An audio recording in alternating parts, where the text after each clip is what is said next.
İmişli rayon Ağsaqqallar Şurasının sabiq sədri Salih Səmədovun ikinci oğlu Toğrul Səmədovun da vəzifəsindən uzaqlaşdırılması haqda məlumat vermişdik.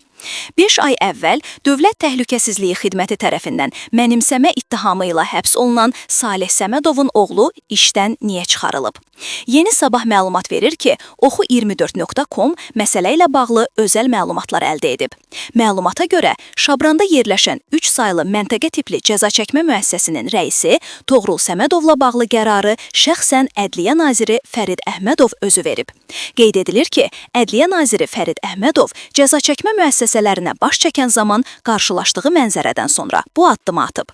Belə ki, Toğrul Səmədov iş yerində özü üçün xüsusi dəbdəbəli malikanə yaradıbmış. Tikintidə xüsusilə bahalı materiallardan istifadə olunduğu deyilir. Toğrul Səmədovun otağındakı mebellər xaricdən baha qiyməti alınmışdı, deyə mənbə bildirib.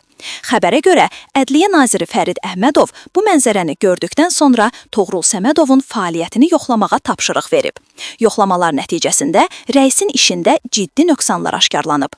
Bununla da Salih Səmədovun ikinci oğlu da rəis vəzifəsini itirib. Toğrul Səmədov ədliyyə sistemindən də xaric edilir. Onu sərəncama götürməyiblər, ümumiyyətlə ədliyyə sistemindən xaric ediblər, deyə mənbə bildirib. Əlavə edək ki, Salih Səmədovun digər oğlu Kamran Səmədov bir müddət öncə İmişli rayon İcra Hakimiyyəti başçısının yeni Bəhramtəpə İnzibati ərazi dairəsi üzrə nümayəndəsinin müavini vəzifəsini itirmişdi.